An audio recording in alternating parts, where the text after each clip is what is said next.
മത്സ്യത്തൊഴിലാളികൾക്കെതിരായ പരാമർശത്തിൽ മുഖ്യമന്ത്രി മാപ്പു പറയണമെന്ന് മുൻ മന്ത്രി മുഹമ്മദ് റിയാസ്. ഫിഷറീസ് മന്ത്രി തെറ്റ് തുറന്നു പറയാൻ തയ്യാറാകണമെന്നും തീരത്ത് സർക്കാർ ഏകോപനമില്ലെന്നും മുഹമ്മദ് റിയാസ് പറഞ്ഞു. കടലിൽ കാണാതായ ജോണിന്റെ വീട് മുഹമ്മദ് റിയാസ് സന്ദർശിച്ചു.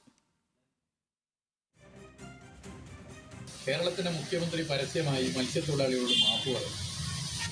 താൻ നടത്തിയ പ്രസ്താവന പിൻവലിക്കണം. കേരളത്തിന്റെ മുഖ്യമന്ത്രി ഇതൊക്കെയാണ് ശ്രദ്ധിക്കേണ്ടത്. മുഖ്യമന്ത്രിയും ഫിഷറീസ് വകുപ്പ് മന്ത്രിയും മറ്റു മന്ത്രിമാരും ഒരു ദുരന്തമായി മാറുക. ഇത്തരം ഘട്ടങ്ങളിൽ എങ്ങനെ സംസാരിക്കണം എന്നുള്ളത് ശ്രദ്ധിക്കണം. ഇപ്പോൾ ഇവർക്ക് ആത്മവിശ്വാസം നൽകി കൂടെ നിൽക്കേണ്ട സമയമാണ്. ഈ നിമിഷമായിട്ട് ഫിഷറീസ് വകുപ്പ് മന്ത്രി തിരിഞ്ഞു നോക്കിയിട്ടില്ല. ആ ഒരു ഘട്ടത്തിലാണ് മന്ത്രിമാരും മുഖ്യമന്ത്രിയും ഒക്കെ തന്നെ ഒരു ജനതയെ അപമാനിക്കുന്ന നിലയിലേക്കുള്ള നിലപാട് സ്വീകരിച്ചു.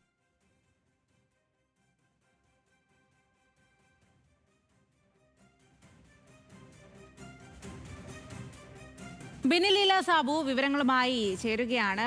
ബിനിൽ, എന്തായാലും വലിയ വിമർശനം തന്നെയാണ് മുഹമ്മദ് റിയാസിന്റെ ഭാഗത്തു നിന്നും ഇക്കാര്യത്തിൽ ഉയരുന്നത്. എന്താണ് അദ്ദേഹം പറഞ്ഞത്? അതുപോലെ ഈ ജോണിന്റെ വീട് സന്ദർശിച്ചതിന് ശേഷം അവരോടൊക്കെ എന്താണ് അദ്ദേഹം വ്യക്തമാക്കിയത്? സ്വാതി, സംസ്ഥാനത്ത് 2 ജില്ലകളിലായി 3 മത്സ്യത്തൊഴിലാളികളെയാണ് കടലിൽ കാണാതായത്. അവർക്കായുള്ള തിരച്ചിൽ ഇപ്പോഴും തുടരുകയാണ്. 10 ദിവസമായി അവരെ കാണാതായിട്ട്. അതുകൊണ്ട് തിരച്ചിൽ ഇപ്പോഴും തുടരുന്നു. പക്ഷേ അതിൻ്റെ ഒരു ഏകോപനമില്ല എന്നുള്ള ഒരു കടുത്ത ആരോപണമാണ് മുൻമന്ത്രി മുഹമ്മദ് റിയാസ് ഇപ്പോൾ ഉന്നയിക്കുന്നത്.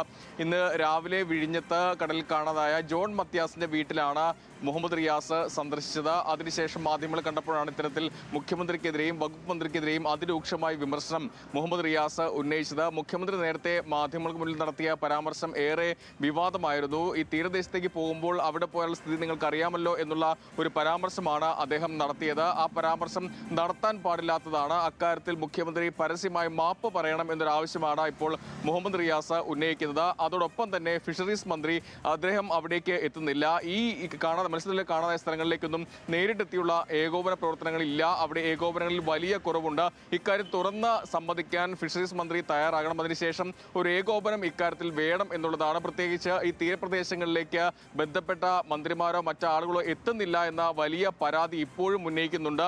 ഈ കാണാതായ വ്യക്തികളുടെ മത്സ്യത്തൊഴിലാളികളുടെ കുടുംബം വലിയ വിഷമത്തിലാണ്. ആ വിഷമം കാണാതെ പോവുകയാണ് ഉദ്യോഗസ്ഥരും മന്ത്രിമാരും എന്നൊക്കെയാണ് പരക്കെ ആരോപണം ഉയർന്നത്. അതുതന്നെയാണ് മുഹമ്മദ് റിയാസും ചൂണ്ടിക്കാണിക്കുന്നത്. ഇത്തരം ആരോപണങ്ങൾ നിലനിൽക്കെ ഇനിയെങ്കിലും ഇവിടേക്ക് എത്തി അവർക്ക് പിന്തുണ നൽകണം, അവർക്ക് ആശ്വാസം നൽകി ഒപ്പം നിൽക്കണം എന്നാണ് റിയാസ് ആവശ്യപ്പെടുന്നത്. ഇന്ന് രാവിലെ ജോൺ മത്യാസിന്റെ വീട്ടിലെത്തിയ കുടുംബത്തെ ആശ്വസിപ്പിക്കുന്നതിനിടയിലായിരുന്നു മാധ്യമങ്ങൾ കണ്ടപ്പോൾ മുഹമ്മദ് റിയാസിന്റെ ഇത്തരത്തിലുള്ള ഒരു പരാമർശം, അദ്ദേഹത്തിന്റെ ഒരു പ്രതികരണവും വന്നത്. എന്തായാലും മുഖ്യമന്ത്രിക്കെതിരെ അതിരൂക്ഷ വിമർശനമാണ് റിയാസ് ഉന്നയിച്ചത്. മുഖ്യമന്ത്രി പരസ്യമായി മാപ്പ് പറയണം എന്നാണ് മുഹമ്മദ് റിയാസ് ആവശ്യപ്പെടുന്നത്.